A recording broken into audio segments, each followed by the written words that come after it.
안녕하세요, 손치콩입니다. 제가 오늘 들고 온 비디오는 하얀 눈밭을 핏빛으로 물들인 그 우아하고 잔인한 영화, 30년이 지난 지금도 범죄 스릴러의 교과서라 불리는 작품인 바로 이 영화 코엔 형제의 마스터피스 파고입니다.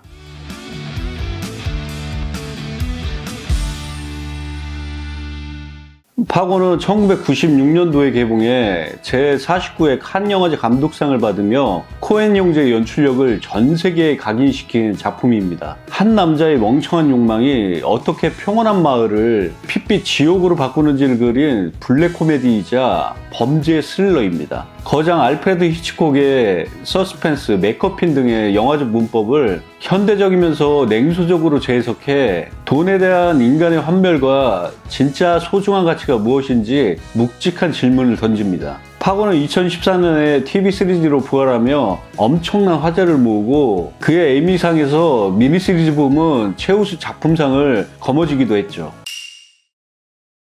이 영화를 설계한 조엘 코엔과 에단 코엔 형제는 헐리우드에서 가장 기묘한 창작자입니다. 형인 조엘이 연출을, 동생인 에단이 제작과 각본을 주로 맡지만 사실상 모든 과정을 함께 고민하는 머리 두 개 달린 감독이나 다름없어요. 이들이 영화를 관통하는 정서는 분명합니다. 인생 우리가 통제할 수 없는 거대한 농담이라는 것이죠. 그들은 관객이 인물에게 과하게 감정이입하는 것을 원치 않으며 대신 한 걸음 뒤로 물러나 인물들이 스스로 파는 함정에 빠져 허우적대는 꼴을 아주 무심하게 지켜보게 만듭니다. 미국 미네소타의 유대인 가정에서 자란 이들은 자신들이 가장 잘 아는 고향의 정서와 친절한 척하지만 속은 얼음처럼 차가운 미네소타 사람들의 특성을 영화의 중요한 장치로 녹여냈습니다.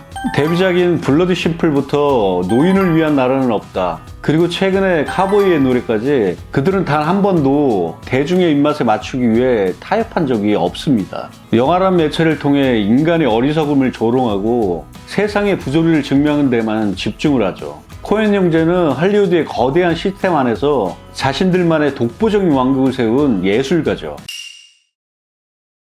먼저 아내를 납치한 파렴치한 남편 제리 역의 윌리엄 H. 메이시. 거짓말이 일상인 그의 찌질한 연기는 영화의 리얼리티를 지탱합니다. 그는 이 배역을 너무나 원해서 감독들에게 이 역할은 내 겁니다, 만약 다른 사람을 캐스팅하면 당신들의 개를 죽여버릴 거예요 라는 비장한 농담까지 던졌다고 하죠. 그리고 제리에게 납치 의뢰를 받은 두 명의 잡범 칼과 게어가 있습니다. 스티브 부세미가 연기한 칼은 뭔가 얼빵하고 끊임없이 떠드는 반면 피터 스토메어가 연기한 게어는 말 한마디 없이 모든 것을 파괴하는 사이코패스입니다. 특히 얼굴에 총을 맞고 휴지를 붙인 채 돌아다니는 스티브 부세미의 모습은 블랙 코미디의 면모를 보여주죠. 마지막으로 이 영화의 주인공 프란시스 맥도먼드입니다. 만삭의 임산부 경찰 마지 역을 맡았는데 실제로 그녀는 조엘 코엔 감독의 아내이기도 하죠. 남들이 서로 죽이고 속이는 난장판 속에서 그녀는 아주 친절하고 부드럽게 하지만 날카로운 추리로 사건의 핵심을 찌릅니다. 영화가 시작되고 우리가 가장 먼저 마주하는 건 끝도 없이 펼쳐진 하얀 설원입니다. 하늘과 땅의 경계조차 모호한 그 막막한 풍경. 이 압도적인 이미지를 설계한 사람은 빛의 마술사, 촬영감독 노조 디킨스입니다. 그는 가장 밝고 깨끗한 하얀색을 공포의 배경으로 끌어들였습니다. 인위적인 조명을 배제하고 흐린 자연광을 담아내어 추악한 범죄를 숨길 수 없는 밝은 대낮에 목격하게 만들죠. 특히 자동차가 하얀 눈밭을 달리는 농샷들은 인간이 얼마나 무력하고 작은 존재인지 화면만으로 증명합니다. 이 영화를 보면은 진짜 하얀색 설원이 너무 인상적이죠. 그가 훗날 시카리오, 블레이드 러너 2049로 거장의 반해에 오르기 전 그 날것의 천재성이 가장 독하게 발휘된 작품이 바로 이 파고입니다. 노저 디킨스 감독은 코엔 형제와 작품을 여러 작품을 하셨죠. 이런 작품들 거의 파트너예요. 아주 죽이 척척 맞죠. 예. 코엔 형제한테 페르소나는 바로 이 노저 디킨스 촬영 감독입니다. 화면에 여백이 주는 그 압도적인 무게감, 여러분도 이번에 다시 보실 때 꼭 느껴보셨으면 합니다. 또한 여기서 돈가방은 전형적인 맥거핀입니다. 히치콕이 정의한 맥거핀은 작중 인물들은 필사적으로 쫓지만 정작 관객에게는 중요하지 않은 것이죠. 사건을 일으키는 엔진이지만 결말엔 허무해지는 장치입니다. 돈가방은 결국 광활한 눈밭 속에 묻혀버리고 영화는 돈의 행방보다 인간의 멍청함과 일상의 소중함으로 시선을 옮깁니다. 코엔 형제는 인간의 탐욕이 얼마나 우스꽝스러운지 증명하기 위해 맥거핀을 쓴 셈이죠. 히치콕 감독의 사이코에서도 주인공 마리온이 훔쳐서 달아난 돈이 바로 맥거핀이죠. 사이코라는 영화를 염두에 두고 이 코엔 형제도 이것을 좀 오마주한 것이 아닌가 싶어요. 사이코에서도 돈의 존재가 중요하지 않게 돼요. 결국에 아무도 모르게 그냥 늪에 파묻히게 돼요. 그러니까 최근까지도 맥거핀은 여러 영화에 많이 쓰이고 있어요. 미션 임파서블 3에서도 토끼발이라는 게 나오잖아요. 토끼발이 맥거핀입니다. 그럼 파고의 줄거리를 간략하게 말씀드리겠습니다. 1987년 겨울, 끝이 보이지 않는 하얀 서론의 미네소타. 자동차 영업사원 제리 런더가드는 심각한 빚더미에 앉아 돈 많은 장인의 재산을 가로채기 위해 아내 진을 납치하는 자작극을 계획합니다. 킬러 칼과 제어에게는 몸값을 8만 달러라고 속이지만 장인에게는 100만 달러를 요구할 속셈이었죠. 칼과 게어는 곧바로 납치를 실행합니다. 거실 창밖으로 복면을 쓴 괴한들을 발견한 진은 혼비백산하여 2층 욕실로 도망치고 킬러 게어가 무표정하게 욕실문을 부수고 들어오는 사이 겁에 질린 진은 비명을 지르며 창문을 통해 탈출을 시도하지만 실패하고 샤워 커튼 뒤에 숨게 됩니다. 결국 일당들에게 발견된 진은 도망치다가 샤워 커튼에 칭칭 감긴 채 계단에 굴러떨어져 기절을 하죠. 샤워 커튼을 몸에 두르고 도망치다 넘어지는 그녀의 모습은 처절한 비극이어야 마땅하지만 코엔 형제는 이를 간조적인 카메라 앵글로 포착하며 인간의 위기의 순간에 얼마나 나약하고 우스꽝스러워질 수 있는가를 목격하게 만듭니다. 폭력의 잔인함보다 상황의 황당함이 먼저 다가오는 지독하게 차가운 블랙 코미디의 정수였습니다. 마치 톰과 제리의 잔혹 버전 같았어요. 이후 킬러들은 은신처로 향하던 중 검문하던 경찰과 목격자 2명까지 무참히 살해합니다.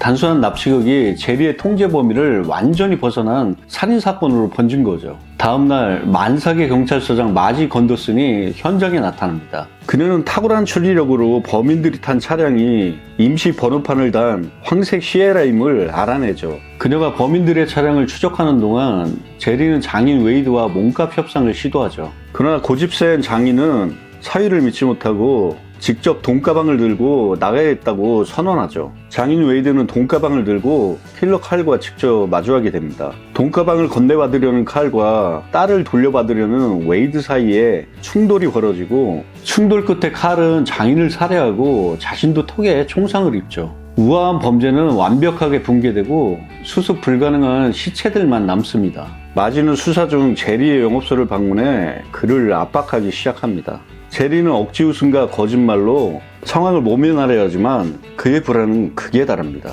장인을 죽이고 100만 달러를 차지한 칼은 제리에게 배신감을 느끼며 8만 달러만 챙긴 뒤 나머지 92만 달러를 아무도 모르는 눈밭 속에 묻어버리죠. 그리고 은신처로 돌아오지만 파트너 게어는 이미 시끄러워 우러대던 제리 아내 진을 살해한 상태죠. 돈을 나누는 과정에서 사소한 시비가 붙고 폭발한 게어는 도끼로 칼을 살해합니다. 마지는 제보를 받고 은신처인 오두막 근처를 지나다가 황갈색 시에라를 발견하고 그곳으로 향합니다. 마침내 현장을 발견한 마지가 마주한 것은 게어가 칼의 시신을 나무 분쇄기에 넣고 갈아버리고 있는 엽기적인 광경이었습니다. 하얀 눈 위로 뿌려지는 붉은 핏물은 탐욕의 끝이 얼마나 추악한지를 시각적으로 증명합니다. 진짜 끔찍하죠. 이게 가장 임팩트 있는 장면이었던 것 같아요. 발이 이렇게 나와 있어요. 마지는 도망치는 게어를 총으로 쏴 검거에 성공합니다. 순찰차 뒷좌석에 앉은 게어를 향해 마지는 나직하게 웁조립니다. 그녀는 그깟 돈 몇 푼 때문에 이 난리를 친 거예요? 인생에 돈보다 소중한 게 얼마나 많은데 라며 한탄하죠. 비겁하게 도망쳤던 제리 역시 모텔에서 경찰에게 체포되며 비참한 최후를 맞이합니다. 폭풍 같은 사건이 지나간 밤 마지는 남편과 침대에 누워 곧 태어날 아이와 함께할 평화로운 미래를 약속하며 영화는 끝이 납니다. 저는 파고를 생각하면 가장 먼저 떠오르는 음식이 서장 마지가 남편과 함께 경찰서에서 다정하게 먹던 햄버거와 감자튀김입니다. 다들 기억나시죠? 그 미제의 맛. 역시 햄버거는 미국 햄버거.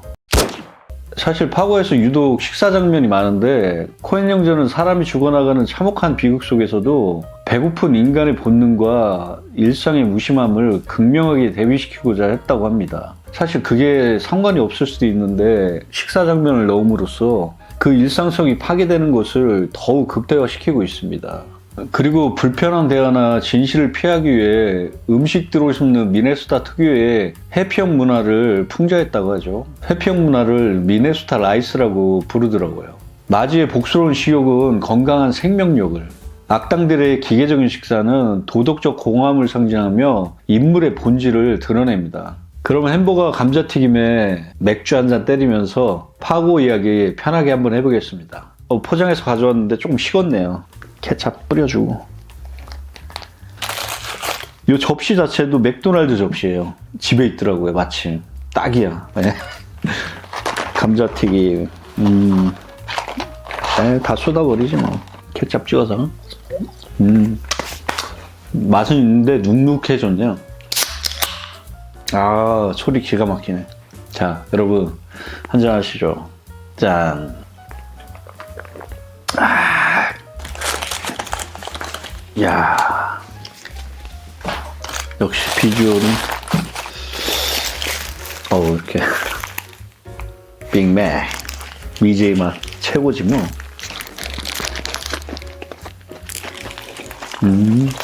아, 배가 고프긴 고팠어요 진짜. 계속 촬영하느라고.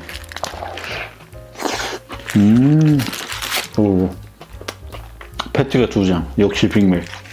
햄버거하고 맥주하고 아주 잘 어울려요. 원래 진짜로.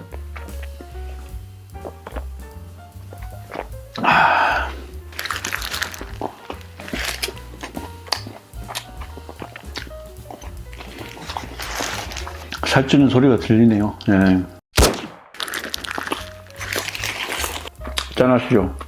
짠.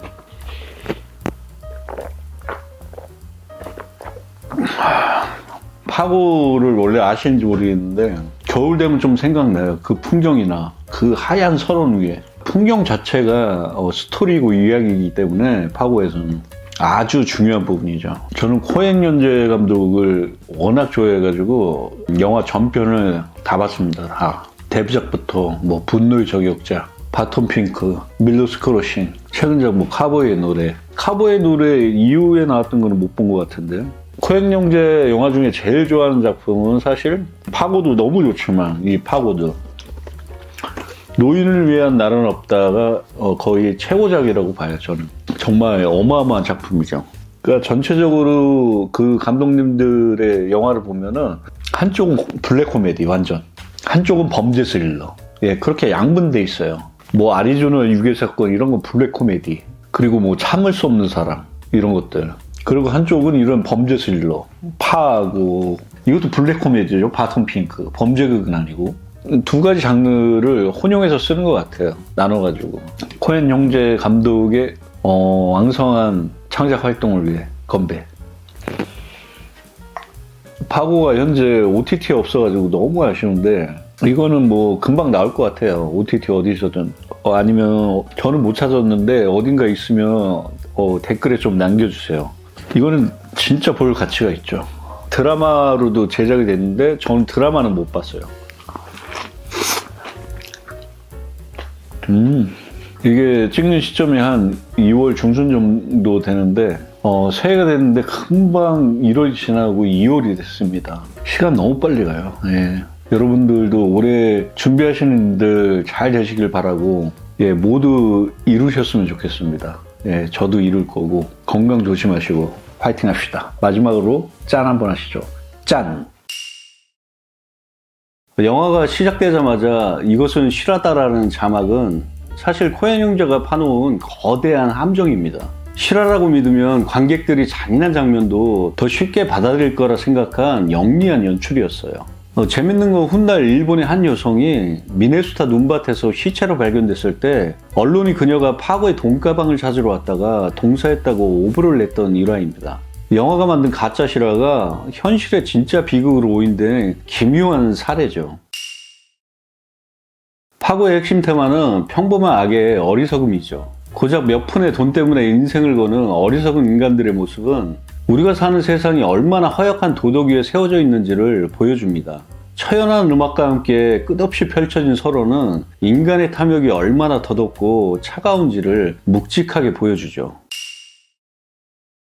파고는 영화 공부를 하시는 분들이라면 반드시 봐야 할 범죄 스릴러의 교과서입니다. 개봉한 지 수십 년이 지났지만 그 서늘한 유머는 여전히 유효합니다. 파고는 감히 말씀드리지만 인간의 어리석음과 삶의 아이러니를 가장 우아하게 비튼 걸작입니다. 개봉한 지 30년이 넘었지만 아직도 수많은 영화와 드라마에서 오마주되는 훌륭한 작품이죠. 안타깝게 현재 OTT에서는 볼 수 없지만 DVD나 블루레이로 꼭 보셨으면 좋겠습니다. 아마 곧 OTT에도 나올 것 같아요. 워낙 유명하고 대단한 작품이라 그때 나오시면 꼭 보시면 좋을 것 같아요. 로저 디킨스의 압도적인 영상미와 배우들의 리얼한 연기, 그리고 코엔 형제의 소름 끼치는 연출력과 세련된 풍자를 느끼고 싶으시면 무조건 추천드립니다. 최고입니다, 진짜. 오늘 영상은 여기까지 하겠습니다. 다음에도 맛있는 음식 먹으면서 옛날을 추억할 수 있는 작품으로 찾아오겠습니다. 여러분 행복한 하루 되시고요. 재밌게 보셨으면 구독, 좋아요, 알림 설정 한번 부탁드리겠습니다. 그럼 다음 영상에서 만나 뵙겠습니다. I'll be back.